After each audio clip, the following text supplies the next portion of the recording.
Yeah. Okay, good.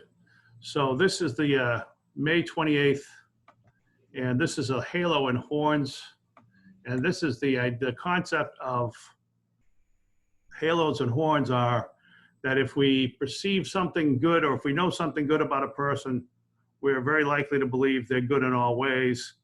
The example that I think works for most of us is with celebrities, where we assume that somebody is a good person if we think they're a good athlete or a good actor. We assume that they're a good person, but we don't really know those people. We don't have a full. And the same way on a personal level, if you meet somebody who, again, you know one or two good things about them, like somebody who's in school who's a good actor or a good singer or whatever, you assume that all these other things kind of fit because we have these templates in our mind. So, for example, I don't know if anybody recognizes him anymore, maybe from his State Farm commercials, but this guy used to be a quarterback back in the old days, Peyton Manning. And if you played for a team that he was not the quarterback on, you might have thought that he was a whiner.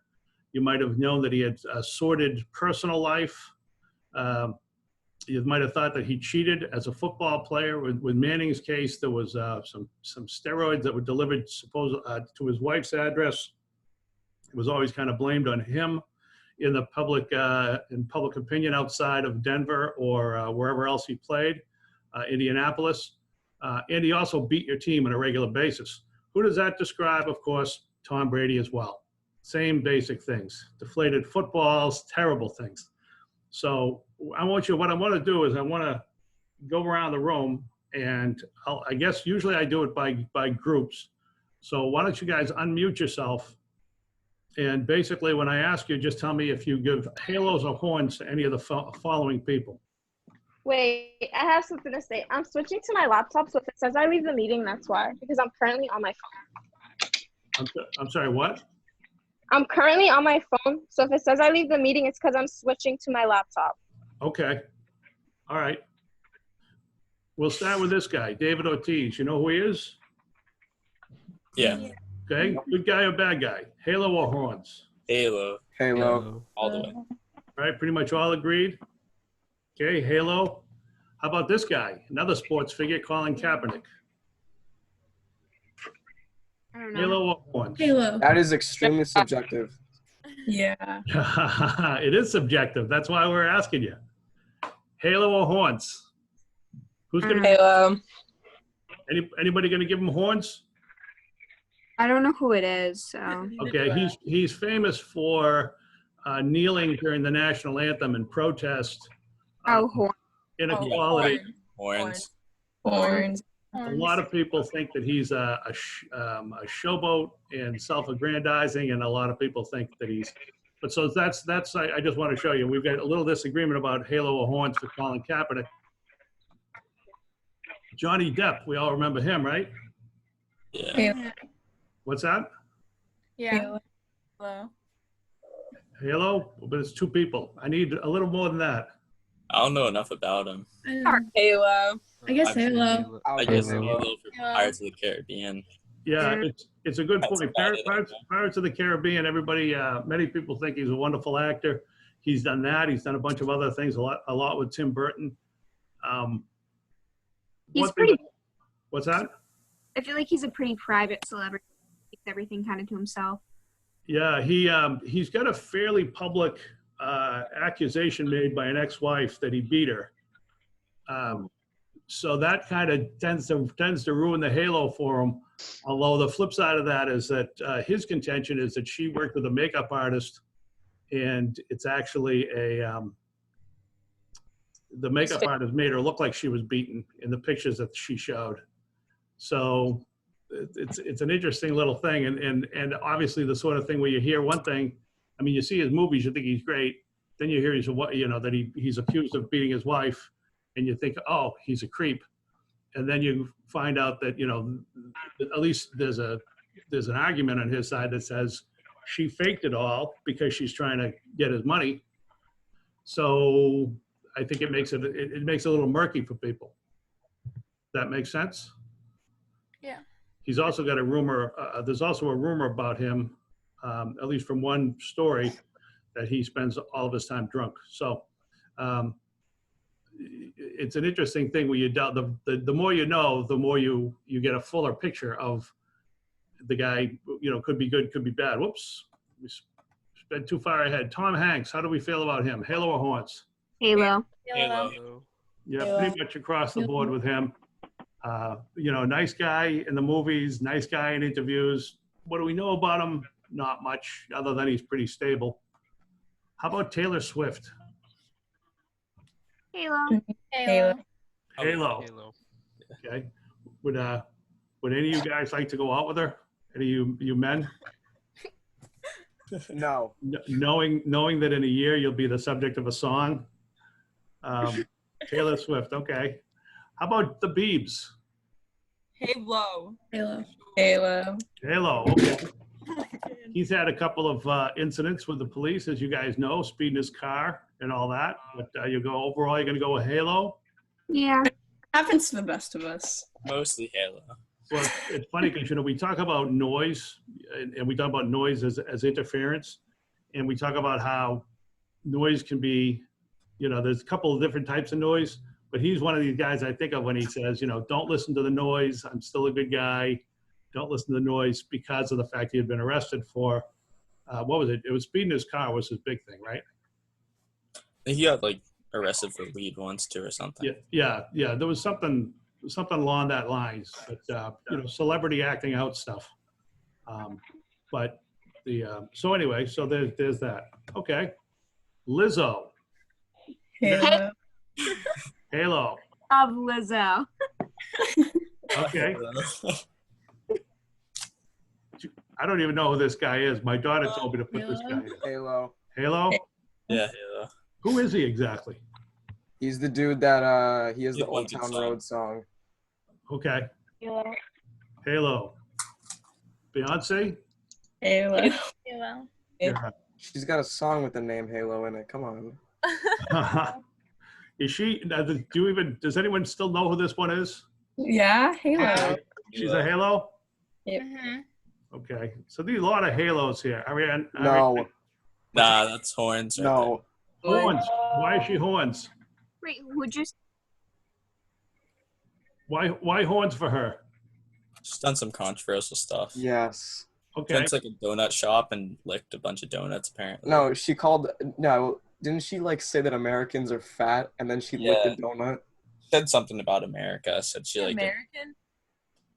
I don't know, something like that. I know what you're talking about, Cole. Is she American though? I'm confused. Yeah. Yeah. I mean, Said she hated America, I think. Oh. all right. That's a good reason for the Horns. All right. How about Kylie Jenner? Halo. Halo. Halo, probably. She's she's what? She's an influencer? Is that what she's called now? Yeah. Okay. Something like that. So Kylie Jenner. Katniss Everdeen. Halo. Halo Halo. Horns. Oh, Halo. Halo. Okay, across the board. How about this guy? You know him? Horns. You don't think you'd like to have this guy come over to your house to play poker once a week? Absolutely not. All right, so he's a Horns, pretty obviously. Severus Snape. Halo. Halo. It's an interesting thing. And the reason I like him as an example is it kind of depends on where you are in the series, doesn't it? Yeah. Because there's not to be a spoiler for you people who haven't seen it, but his character changes, or at least the perception of him changes. And I think he's a good example of the concept of the fact that your impression may change over time as you learn more information. Harley Quinn? Halo. Halo or Horns? I don't really know her. So. Okay. Who can tell me about her? Anybody? Anybody see the movie? The movie Suicide Squad? What's that? Are you talking about the movie Suicide Squad? Yep. Yeah. That was about? Well, in the movie, she's technically a bad person. Yeah. Like, Okay. in jail. I mean, she's like technically a bad person. Kind of like paints her in a better light, though. So I don't know. Yeah. It's there's a little bit of nuance there. I think overall she's a little emotionally unstable. The other thing about her, I think, as a character is that she, this is not an interpersonal communication thing, but if you're interested in movies or if you're interested in writing movies, one of the things that they tell you when you write a villain, a good villain, is got to be charismatic. Even though they're evil, they have a lot of charisma. And I think in her case, I don't know if you would agree with me, but I would say they wrote her in with a lot of charisma. Although obviously she's a little out there. Hannibal Lecter. Have any of you seen the movie The Silence of the Lambs? It's an old movie. Yeah. Hannibal Lecter, who's one of the most famous bad guys ever, is a very charismatic guy, and he's played really well by Anthony Hopkins, and who some of you might know as Odin from the Avengers. But he's played really well, but he's a very charismatically written villain. He's kind of the villain that you want to kind of keep. You want to keep going to, keep putting him in scenes, keep observing him, and keep seeing what he says, because he's such an interesting character. But again, charismatic, but completely evil. Here we go. Halos or horns? Halo. The silence is overwhelming. Horns. I don't support this. Yeah, I almost didn't put him in. I had this in, I do it every year and I have to change the pictures, but I almost didn't put him in. I would say he gets some, it seems like there's some Halo, some horns, and some people that don't want to go on the record either way. But yeah, and I think this is true of most politicians. Let's see if it's true of the next politician. Whoops. There we go, Barack Obama.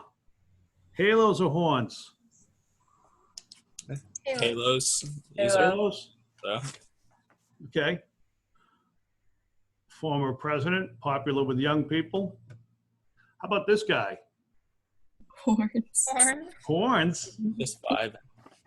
Politician doing the best he can for his people. Is he though? All right, so we're gonna go with horns for him. Yeah. Again, Yeah. if you were doing a poker game, you wouldn't want to invite him and Voldemort over. No. How about Kim Jong-un? Did he die? He clutched. No, he didn't die. There was that rumor, but he Did you showed see up he again. clutched up in the gulag? Yes. What's that?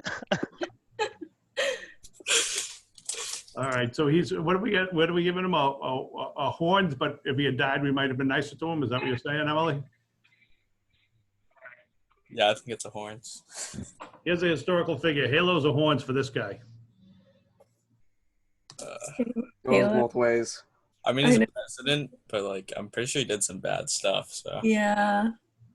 All right. What are the horns for? Isn't he a slave owner? pretty sure he owned slaves and stuff. Yeah. He was a slave owner, and I think he also had, a mistress, right? Didn't he have one of his slaves was his either his mistress or his concubine? Something Yeah. like that. Yeah. So, and again, it's an interesting thing because slave owning was obviously culturally, there was some debate about it, but it was a great driver of wealth, and it was a great driver of wealth. And there were some slave owners were pretty inhumane, and there were some slave owners that were more humane. I was just watching something on Ulysses Grant, and Ulysses S. Grant actually gave one of his slaves his freedom at a time when Ulysses S. Grant was not doing well financially, and a pretty interesting decision. But he was that strong an abolitionist that he basically freed his own slave, and I don't know if that's one of many or just his the one that he appreciated the most. But it's an interesting. It was an interesting debate back then, settled as many debates are in the United States via bloodshed. And so Thomas Jefferson, does he get halo and horns, or just horns, or what do you think? Both. I'll give him a Both. halo because he's a president. So they gave Obama and Trump halo. Okay, so a halo because he was a president and an interesting historical figure, I'll be consistent. and horns because he was a slave owner, and we don't know about that much. Beyond that, we don't really know. Okay, so that's the halos and horns. And let's go to the next. And that's really, and again, you take this and you say, how do you apply it to your personal life? You're going to have to look at the people that you know, and the people that you want to look at that point at the people you know, and also the people who you are going to meet in life, and see how that would apply there. Hold on just a second. I want to get the rest of, oops, sorry.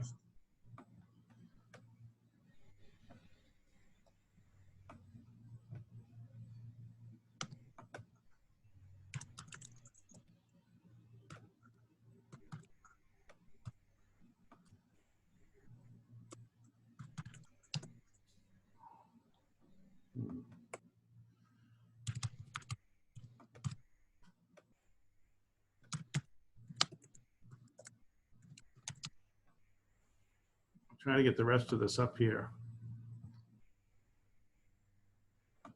If I do,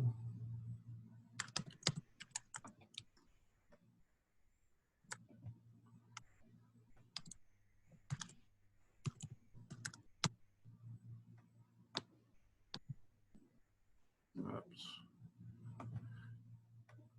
You guys aren't seeing what I'm seeing, right? Are you seeing a PowerPoint on this?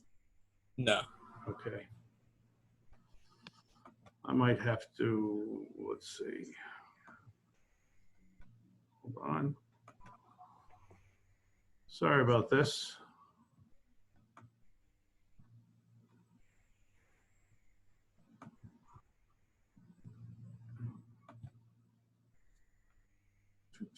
Okay, here we go.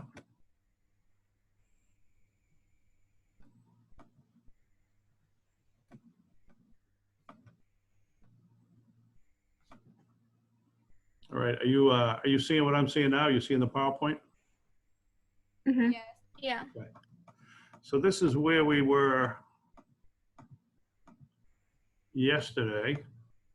I don't remember which person we were on, but we were talking about impression formation, and we talked about self-fulfilling prophecy in general, but in terms of impression formation, the self-fulfilling prophecy, which is where you think something is true and then it becomes true. When you use the example of not being able to hit against a certain pitcher if you're a baseball player, or maybe not being good at tests, or not studying for the test, and therefore, or thinking too much about not being able to take a test. How about impression formation? How would that fit self-fulfilling prophecy?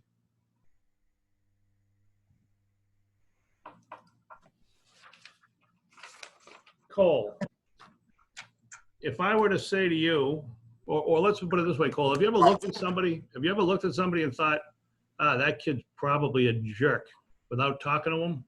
Yeah. Okay. Have you ever acted like that? Like the self-fulfilling prophecy says that you look at somebody, you think to yourself, that guy looks like a jerk, or maybe he's acting in a certain way, and maybe it's his behavior, maybe it's just the way he looks, maybe he's just got one of those faces. And then you act a little hostile towards them. Yeah, I guess so. That's a self-fulfilling prophecy. You look at somebody and you think, hey, that person seems really nice, and so you approach them and you're really friendly. You don't even realize you're doing it in some cases, and that's what you wind up with. It's just this thing of like, you wind up not friends with somebody or friends with somebody simply because you went in with the idea that this is the kind of person they are.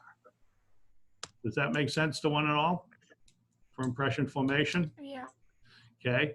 The other thing is the personality theory. Remember we talked about the fact that schema and schemata, we sometimes have schema, schemata, and rules. We sometimes have rules that say if somebody acts like this, then they're like this. Like if somebody is energetic. We assume that they're intelligent. That's what this is about. And have you ever had the feeling that if somebody had one characteristic, they probably had another characteristic? Yeah. Okay. We'll talk to Maeve. Maeve, what do they have here in the book? If I'm attractive, all right, if I'm a 17-year-old male in one of your classes and I'm an attractive person, do you assume, or actually if I'm a female and I'm an attractive female and I'm in one of your classes, do you assume that I'm smart, or do you not make any assumption at all?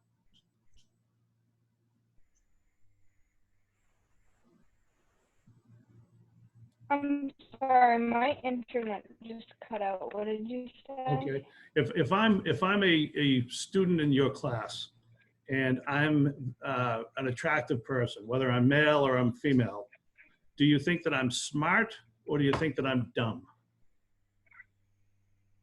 I mean, I guess I just wouldn't really assume. I'm sorry, Yeah. maybe you're cutting out on me now. Go ahead. I said I wouldn't really assume either. You wouldn't assume neither. Okay. You're probably in the minority. Statistically, people just kind of assume that that attractive people are smart. They kind of go in there. So they say in baseball, they always say, if you're big, you've got to prove you can't play. If you're small, you've got to prove you can play. And I think the same way is if you're an attractive person, I think you can prove that you're not very, very bright, but, and some people do, but I think there's the first assumption people have if somebody is an attractive person is that they're pretty smart. Does that seem like it makes sense to some of you? All of you? Most of you? Yeah. Okay. And that's this personality theory, which is it's the idea that we have implicit ideas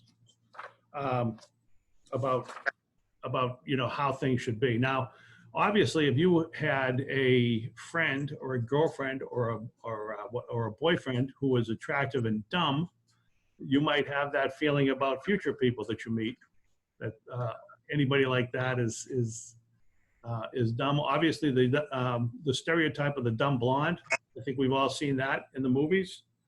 And obviously, we know that's not necessarily true, but there is that feeling that some people have. And again, you might feel one way and somebody else might be using the same set of rules with different variables, and they might see things a different way. People with glasses, Emily. Are people with glasses smarter than others? I think it's like some people could view themselves like someone with glasses smarter, because I feel like we kind of like almost stereotype people with glasses to be like smarter. Like, I don't know, like I'm just thinking of an example from like, if you want people who dress up as nerds for Halloween, they wear these like big like glasses, but wearing glasses doesn't like determine whether you're smart or not. Right, exactly. Yeah. I mean, they really don't, but there is that stereotype, and so it's easy to fit people into that template. You know, somebody shows up to work or shows up to a class, and they've got they've got the glasses and they're dressed a little tiny bit more formally than we might, and they have that image. If they project an image, we might go along with the image. Perceptual accentuation. Oof. Perceptual accentuation. There it is, accentuation. Who knows what that is? Let's go to Meg. I don't know what that is. Okay. It basically is you're looking at things in context. People who are poor might look at money and think that money is bigger than it is, that an amount of money is larger than it is. Whereas people who are from money are going to look at the look at, the same sum and think that it's smaller than it is. See it as being smaller. People who are hungry are going to be able to find food in a picture a lot more quickly than people who aren't hungry. It kind of says that depending on where you are, you might notice things that other people don't notice. And it's really about you, and it's about your, the way you perceive things, having to do with the context of where you are in life. Does that make sense? Yeah. Okay. Primacy, recency. You want to take a shot at that one, Meg? Nope. No, that's okay. Okay.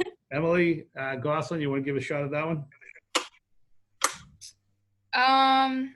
Isn't like primary, like the primary effect is like what comes first is what influences like what influences you, and then the recency is like the last thing is what influences you. Yeah, very good. Very good. That's why in speeches they say most people, what they're going to remember most is there are two things they remember. One is the speaker himself or the speaker herself, and the second is the last thing they said. So the last thing is that is said, the conclusion of the speech, is what people remember the most. And I'm sorry, I'm saying the wrong thing. The primacy recency effect is that they remember the speaker, they remember the impression that he or she made on them, and then they remember the last thing that was said if it's a good conclusion, which we hope it would be with a speech. But that's why you want to have a good conclusion in every speech, because some people, it's the first thing they see makes the biggest impression, and some people it's the last thing they see. And obviously when you do a speech, what you want to do is leave people with both. But in interpersonal relations, you just want to be kind of aware of the things that you see. And you want to be aware of how you're. And some people are influenced again by the first thing they see. Some people by the last thing, or the first impression they make. Consistency. How about that one? We'll go to, let's see. Emily is not here. Ashley. What's consistency? Like keeping things the same throughout. Well, that's what consistency is. So yeah, I mean consistency in terms of your impression formation. What's consistency mean there? Like having the same impression. Yeah. You expect people to, if you have friends and you introduce them to other friends, you expect them to like each other, right? Yeah. Do they always? No. Anybody have that situation where they're enemies or they're in a conflict with somebody, and so they expect they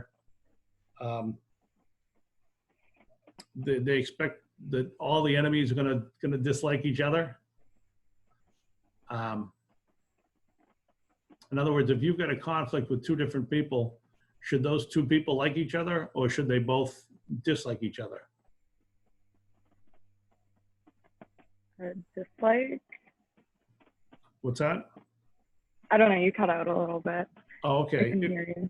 The idea of consistency is that you expect the person that you dislike to also dislike you. You expect the person you like to also like you. And it kind of goes all the way down the lines of your friend should like your friend should hate your enemy, your enemy should probably just, well, I don't know. Should your enemy dislike your friend, or should they like your friend? I don't know. Okay. Should your friend like your enemy? I personally don't care, but I feel like typically they should dislike.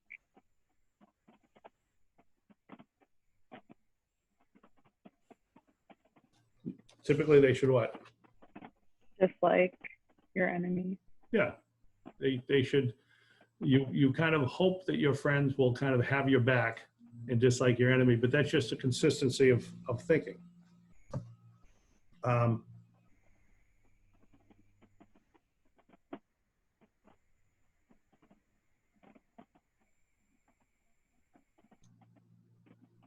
the other thing is the attribution of control, which is a little bit more, it's a little more involved than some of the other things.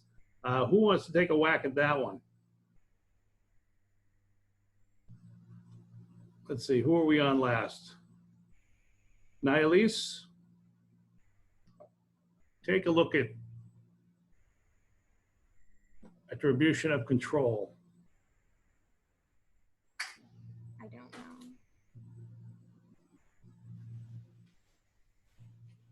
What if somebody, and the example they used in the book is, what if somebody was supposed to meet you at a certain time and they were late? They didn't show up. Let's say they were supposed to be there. In the book, they say 7 o'clock, and instead they show up at 9 o'clock. So you say, why didn't you show up? And they say, oh, I was at the beach and I was having a great time and I just didn't want to leave.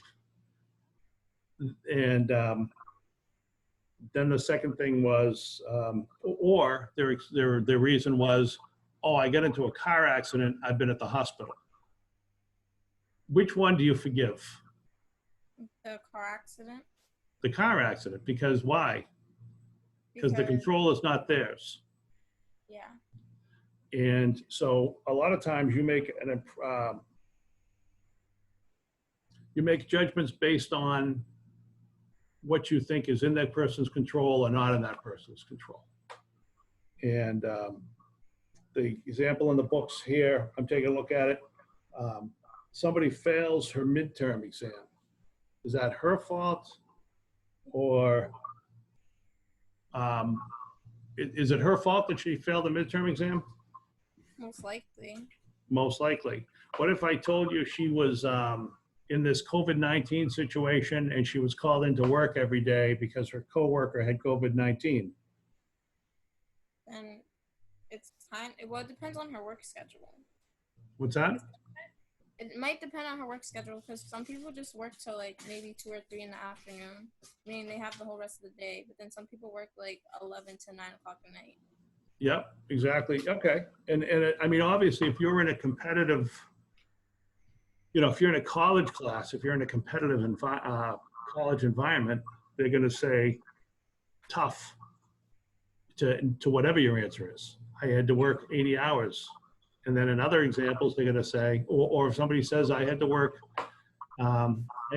60 hours because my dad is in the hospital and hasn't earned money for me, and I'm the only person who can make money. So you're attributing kind of reasons for people's behavior. And sometimes we have to watch ourselves that we don't forgive too much. And then obviously you can go on the other side and say, well, maybe I was too hard on that person. There are a lot of people who just take credit for everything that's positive and they completely deny responsibility for anything that's negative. You ever have that person who nothing is ever their fault? Yeah.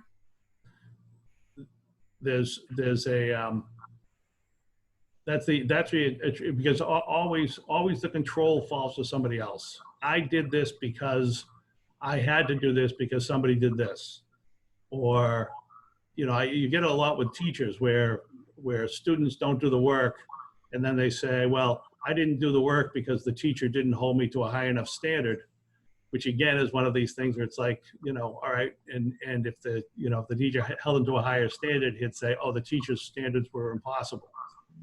And so there's this, the attribution of control is a way that if you're judging another person, you might judge a person based on, how many of you judge people based on the decisions they make and the reasons that they give for their actions? I do. I do. Yeah. And that's the attribution of control. If you say you were supposed to meet me at 7 o'clock, we had an agreement that you were going to meet me. You had a responsibility to meet me. I mean, I don't think anybody would be that heavy-handed about it unless, again, let's say you really wanted to go someplace like a movie and you missed the movie because your friend was at the beach. I was having a good time. I didn't want to go. that's kind of a, you might have a much more negative impression of that person than if the person says, I had to rush somebody to the hospital, or I had to save a kitten from a tree, or something like that. Does this make sense? I hope it does. Yeah. It'll be on the quiz. All right, good. Moving on. We'll skip that one. Seeking advice.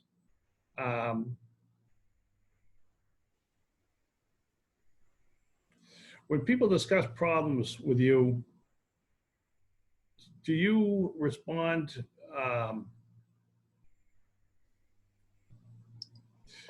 You find that how do you respond when people ask you for your advice?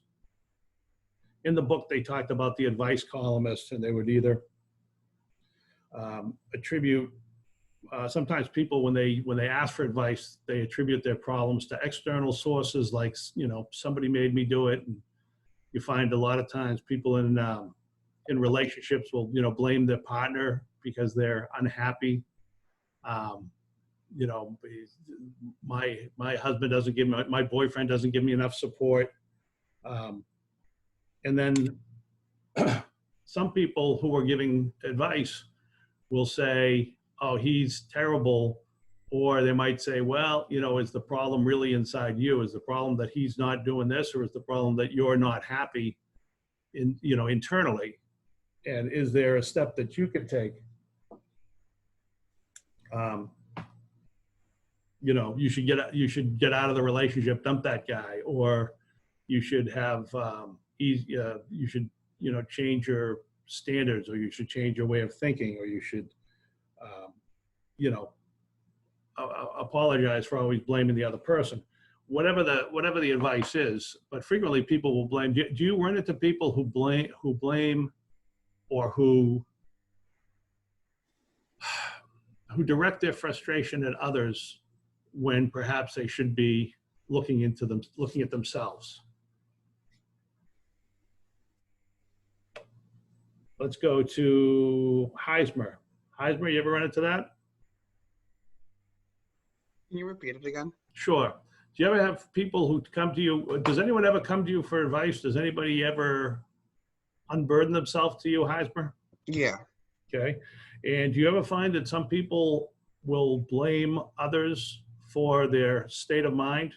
I'm depressed because, Yeah. Whatever, Barbara, I'm depressed because Barbara doesn't give me enough support in my relationship. I'm depressed because my parents don't let me do this. And now when you talk to those people, now of course there are people who will simply agree with whatever their friends say, or frequently they will simply show empathy without giving any advice.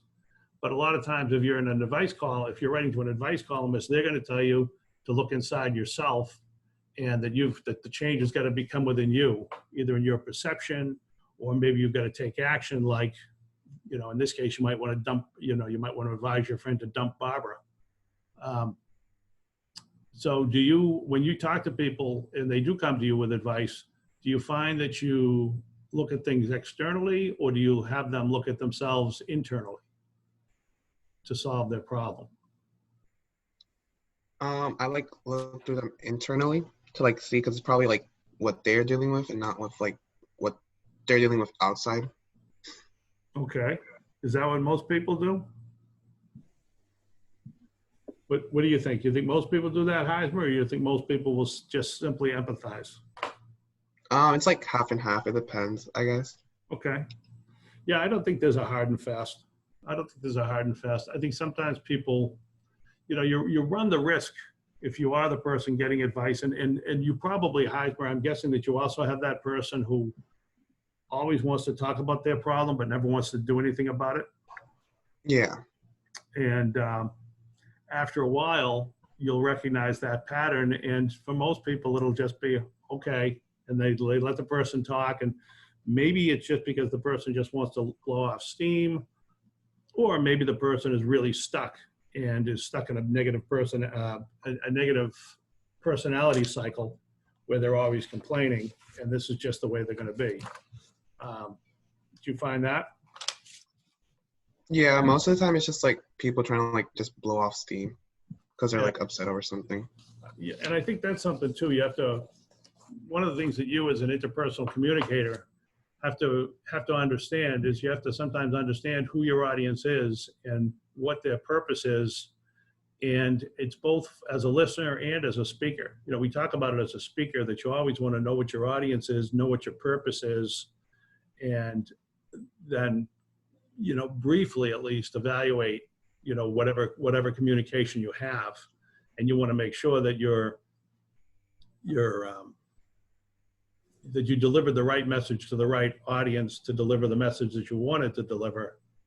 And, you know, it didn't get dragged into things that you didn't want to get dragged into directions that get away from your purpose, whether your purpose is to be a good friend, to help them solve their problem, if this is what it's about, to get your request granted, whatever it is.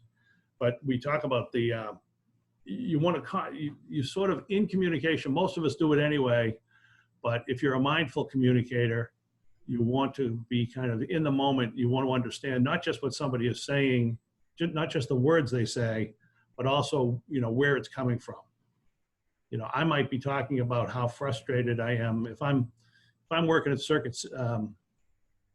What is it, Best Buy right now? Is that the big electronics store? Yeah. If I'm a manager at Best Buy and I'm complaining about my part-time workers, I mean, what I'm telling you is that I'm frustrated at, you know, Heismer and Jada Lee and Paul because they're, you know, whatever they've done at work. But what I might really be saying to you is I'm really frustrated that I'm working in retail and I'd really like to find a different job that's better suited to what I want for the future. And they don't come out and say that, but sometimes that's what you read, that's what you listen to as you listen between the lines. So externally, they're complaining about this, this, and this, but the advice might be, well, you know, maybe you're in the wrong industry, and maybe internally you want to find something that's a better fit for where you want to go in life. Does that make sense? All right, one person nodded, but that's all right. Moving on.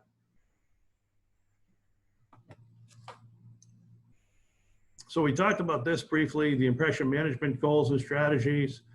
To be liked, you might want to just get people to like you. And politeness strategies is, I mean, these are pretty simple things. Let's see, who are we on? Are we on Jada Lee? What is it? We'll say with Jada Lee. Jada Lee, give me an affinity seeking strategy. I can't recall one at the moment. I'm sorry, I couldn't hear you. Say that again. I don't know one. You don't know what that is? No. Okay. It's in the book on page 74. Let's see, Angel, you want to give me give a whack at that? I don't know what that is either. Okay. It's an affinity seeking strategy is getting people to see you the way you want to be seen. We talked about it as like a leadership, as an expert in something, to be a helpful person, somebody you can call on at any time of the day or night, as somebody who's nice, as somebody who gets along with everybody in the office. There's a long list. Sometimes you want to just be seen as somebody's equal. Sometimes you just want to be seen as somebody who's competent. You know, one of the gang. So there's a lot of different things, and there are a lot of different strategies, and there are a lot of ways to make yourself well liked. There are a lot of ways to establish yourself as an expert in something. What might a high school student how might a high school student want to establish his or her expertise? Let's see, Jimmy? Can you think of an area where a high school student might want to establish expertise? Like in general? Yeah. Well, they could want to establish expertise in something that may help them get into a college. Like, let's say they want. Oh, you want to, I'm sorry, you want to basically let other people know that you've got expertise in a certain area. So how would you do that? And what area? Let's pick the area first, and then tell me how you'd establish your expertise.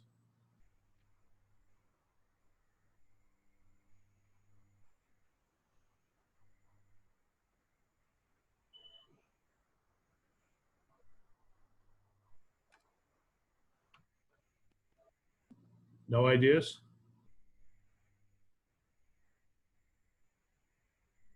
Jimmy, are you still there? Yeah, sorry, things bugging out a little bit. Okay. So think of an area where you're a high school student. Are you a junior? Yes. All right. So you don't have expertise in anything, right? Not anything extreme, no. All right. Now that's where you're probably wrong. How are you on computers? I'd say I'm pretty well versed. All right. So if you're with and I'll give you the really, really easy example. My daughter was maybe 12 years old, and we walked into my mother's house. My mother's who's in her 80s, and my mother says, "I just won a $1,000 gift certificate from Amazon." What do we know immediately? There is a very high chance that is not true. Exactly. And so I send my 12-year-old daughter over there to fix it, protect grandma from getting scammed. And that's a skill that you probably have. If you're any good with computers, you probably are good at recognizing scams. Did you all hear about the situation in Washington State with the unemployment? A bunch of West African, they call them fraudsters, but a West African group had defrauded them, the state of Washington, of hundreds of millions of dollars in unemployment claims made under false names with the money sent to banks, and that weren't attached to the names. The bank accounts weren't attached to the names that filed for the unemployment. And they came out with an official figure at 1.6. And then they reviewed it and they said it's likely in the hundreds of millions of dollars. And this fraud has spread to 9 other states, including Massachusetts. So as everybody is sending out these COVID checks, and as the unemployment system is burdened with all these new names and all these new claims, many of them are false claims, and a lot of the money is going overseas. And it's pretty scary. It's pretty scary. So if you're in charge of, and you're in that network, obviously on a smaller scale, one-to-one, you probably help your parents and grandparents to fight fraud a little bit. Am I correct, Jimmy? Yes. Okay. What's another area where you have expertise? And again, expertise in many cases is just knowing stuff that other people don't, or being skilled in an area. Like, for example, if you know if you play the guitar and you have a friend who's starting to play the guitar, you can teach them. I mean, you're not an expert, but you still have expertise in that you have more knowledge than they do. How about cars? You any good with cars, Jimmy? What do you mean, like auto repair, or like Yeah. just knowing about cars? Can you change a tire? I did a long time ago. I don't remember how to do it. Okay. But there are people in your age group who could probably work around an engine pretty easily, right? Yes. So that way, in a case like this, and a lot of times it's the emergency where somebody's got to step up, where we find out who's got the expertise. But if you're in another setting, you might just want to let people know that you are good at something without there being a crisis. So can you tell me an example of where you might want to say, share your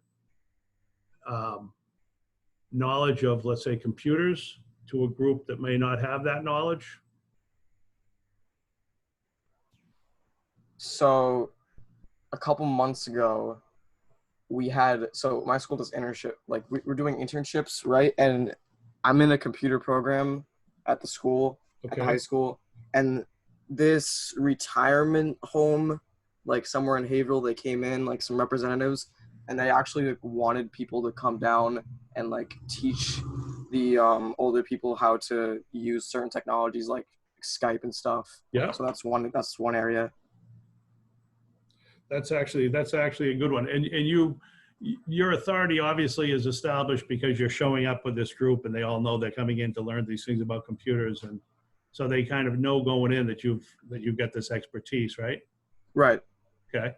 And if you were in a group, let's say, and again, we'll say I'm taking a less computer literate population, and we'll say, yeah, let's say you're with your grandparents or with older people in that demographic.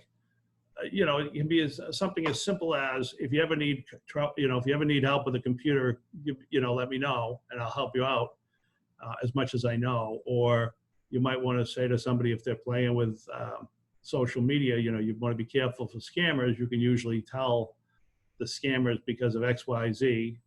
And you can just kind of tell them verbally, by offering your help, you're also letting them know that you've got an expertise in the situation. If you're in a school group, let's say we put you in a school group of 3 other people, and the assignment was to put all of the slides together on one slide for a presentation. Am I correct to say that all 4 of those members of the group would have equal expertise in the area of, let's say, PowerPoint? Is that something every high school kid knows? We do it a lot, so I mean, at this point, maybe. If you're new, maybe not, but I would say yeah. How about if it was statistics? How about if it was putting statistical graphs on a report that was going to be delivered by a team? Is everybody likely to have the same ability in statistics and in presenting graphs? No.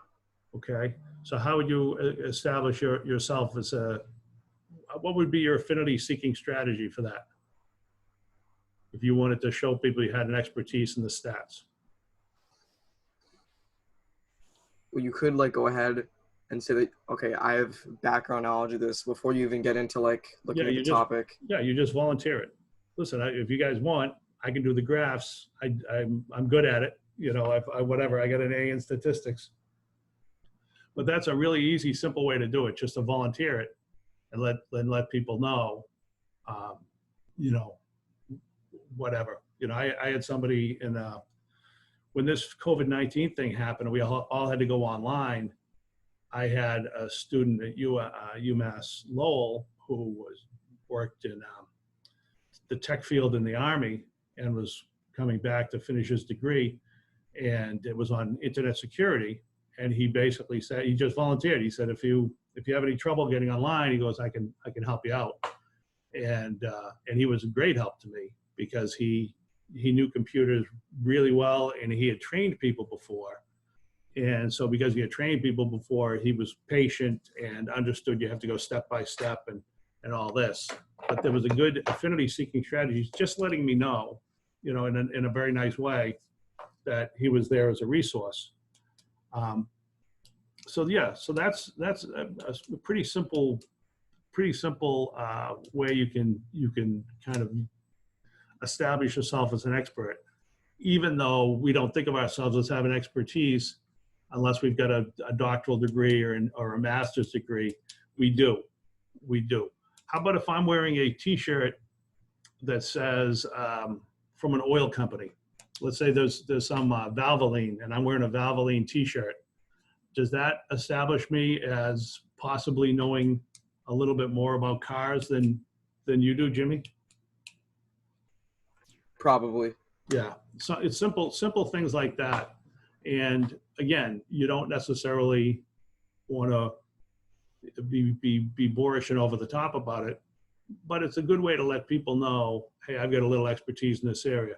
If I wanted to be if I wanted to show leadership and cooperation, Am I correct to say that I probably should open my mouth at some point in a group setting?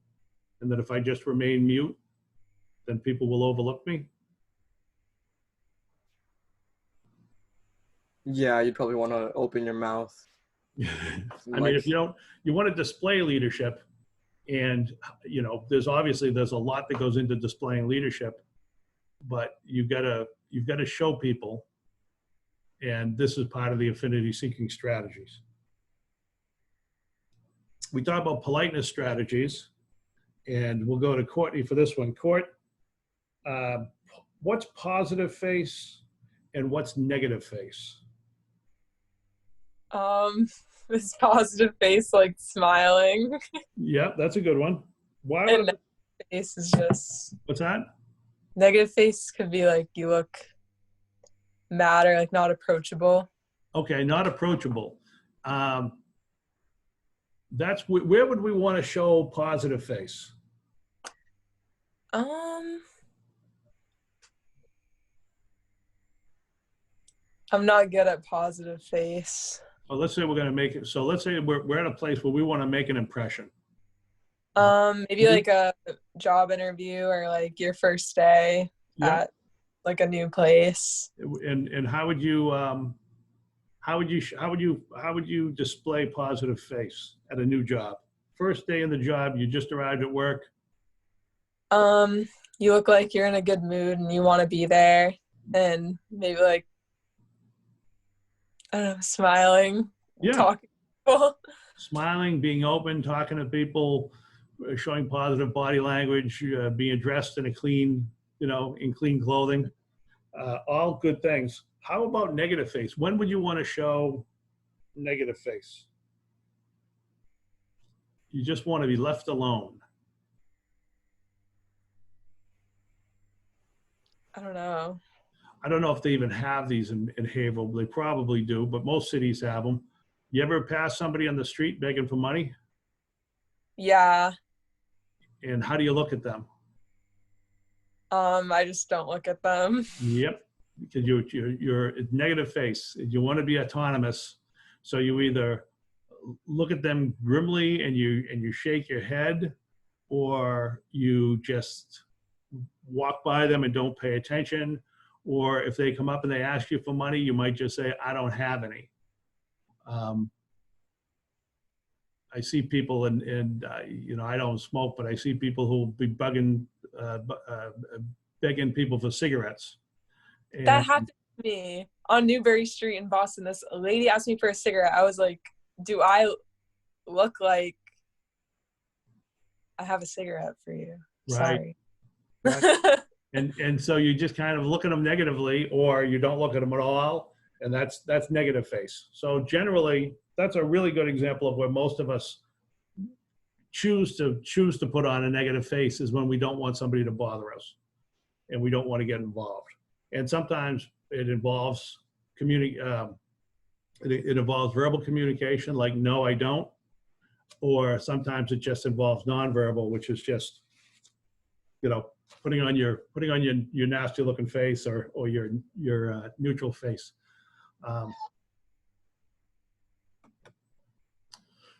Other ideas for other reasons you want to work on your impression management: you want to be believed, you want to have credibility. Sometimes people have self-handicapping strategies. Whoops, sorry about that. Which is basically you're presenting your excuse or your reason for failure before it happens.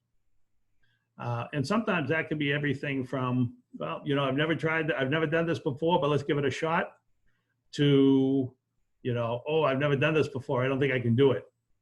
And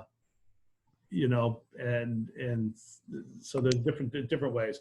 And then there's to secure help, which is self-deprecating strategies, where you simply say, if you're looking for help on a math test, go, geez, I really don't know if I can do this. I've never had this before. I'm not sure if I should be in this class. Maybe I should have taken algebra before I took geometry and trigonometry. So You want to think about that. And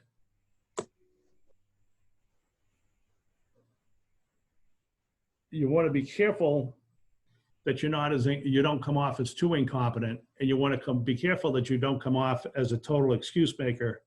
But obviously these are they're very valid a lot of the time. You just don't want to go too extreme with any of with any of the last two.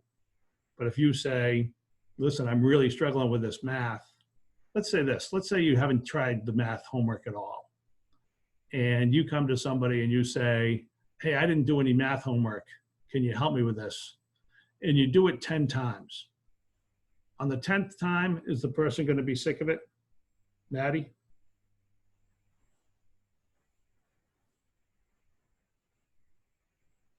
Maddie, you there? Yeah, I'm on mute, sorry. What's that? I was on mute, Okay. but I think that the 10th time they would be sick of it. Yeah, I think they might be sick of it by the 4th time, 3rd time. But if I said to you, listen, I'm trying, but I just can't get this, then you're going to be a little more patient with them. Yeah, I feel like I'd be like a little bit more understanding if they were really like putting in an effort. Yeah. Okay. And that's where, so you want to be careful when you're self-deprecating or you're self-handicapping, that you don't go to the extreme. Tommy, self-handicapping, where does that, give me an example of how that might be an extreme thing.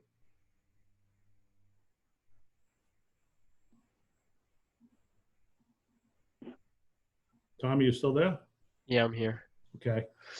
Give me an example of where you could take self-handicapping to the extreme. I'm not really sure. How about this? You probably have had this. You've had teachers who were teaching you online. Are they all the same? No, they're all different. Are some of them really good? Yeah. And some of them really bad? Mm-hmm. And a lot of them have trouble with the technology? Sometimes. And after a while, that gets old? It does. Okay. So if they're saying to you, and I feel this way with myself, by the way, so I'm not necessarily blaming other people, but after a while, when they say, look, I'm really having trouble with this Zoom, or I'm really having trouble with this Blackboard, or I'm really having trouble doing this, again, after a while, it's sort of like, I might not be able to do this. I'm this old, or I'm this dumb, or I'm whatever. After a while, it's like you're tired of hearing the handicapping. And when they follow the excuse or the reason with failure, that gets old. Am I right? Yeah. Okay. And the same way with if you've got a younger kid, a person your age, a junior or a senior in high school, and you keep hearing it from them. I used to be a player coach for a baseball team, and I had a guy who said, do you know much about baseball, Tommy? Yeah. Okay. So this guy, we had a rule that said, we didn't have a rule, but we had to play everybody. So this guy was splitting time with another guy. So there's 3 at-bats per game. And sometimes he'd only get 1 at-bat. He'd start, he'd get 1 at-bat and would lift him. And then other times he'd play all the way through. And so one time he said, if you're only going to give me 1 at-bat, he said, if you're only going to give me 1 at-bat, don't even put me in. I can't do anything if you only give me 1 at-bat. I can't be a good hitter if you only give me 1 at-bat. What's the problem with that, Tommy? He's kind of like being limited because of the way the coach is like playing him. Right. And so I would think to myself, and what I would say to him is, so does this mean I shouldn't put you in to start the game, because if you only get that 1 at-bat, you're going to make an out? I don't know if that makes sense. It doesn't, as I'm saying it doesn't make sense, but to my mind, it was like, so you're saying the first time up, you're going to make an out, and the second time up, you might get a hit. And it just logically, it's just, to my mind, it was just an excuse as the person who was in charge of his playing time. And I think that's where the self-handicapping strategies can go overboard. is I can't do this unless I do this. You hear about a lot of it about it for comedians who say, I can't be funny. New comedians will say, I can't be funny in 5 minutes. I need to get on for 10 minutes. What's the problem with that, Tommy? They're taking like time away from other people. They're Or taking like time it away might be taking too long. Yeah. Plus, if they can't be funny in 5 minutes, but they need 10, so that means we're going to watch 5 minutes of torture to get to a couple of good minutes at the end. Yeah. That's also it's one of these, again, self-handicapping strategies, and you just want to make sure you don't take them to the extreme. Having said that, there are some times that they, maybe they are a way to, like self-deprecation, it's a way to get a little bit of help.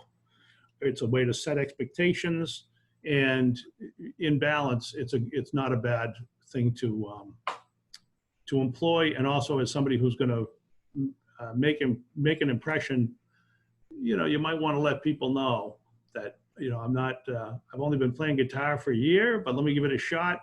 Sounds a lot better than I'm an expert. I've been playing guitar for a year, and that sets a different expectation. Does that make sense? Yeah. Okay, so that's all I got for today. The last slide is about self-deprecating humor, and I'm not sure that he was the best choice for this, because what the point that they make on self-deprecating humor is that if you're kind of a low status individual and you make self-deprecating humor, it sounds like you're putting yourself down, and it's a negative thing. And if you're a high status individual, it makes it seem like you've got a little bit more. It makes you see self-deprecation. If you're a high status individual, is sort of, it shows that you're humble. But if you do it and you're a low status individual, it might show that you're a defeatist. And so you want to watch out for that. Determining if you're a high status or low status individual is really up to you, but it is something to be aware of. I hope that makes sense. And I've got a 1:30, so I'm going to stop it right now. And please look at your Blackboard tonight. I'll obviously send you an email to let you know it's coming. And I'll try to get these videos on. I'll try to get PowerPoints to you. There's a quiz tomorrow, and we're going to push Chapter 6 till Monday of next week. So those of you who've already read it, you're going to be ahead of the game. And those who have not read it, you'll have something to do over the weekend. So good. We're all set? Great. Thanks very much. Thank you. We'll see you later. Have a nice weekend. You too.